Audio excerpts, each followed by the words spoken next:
અન તેરા હો ભરજે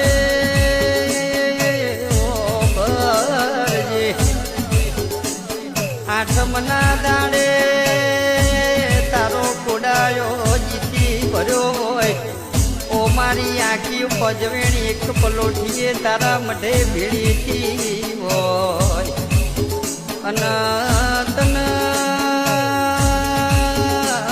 તન ઓ મા તન હિતથી ભોળો જમાડ્યો હોય આવજે આવજે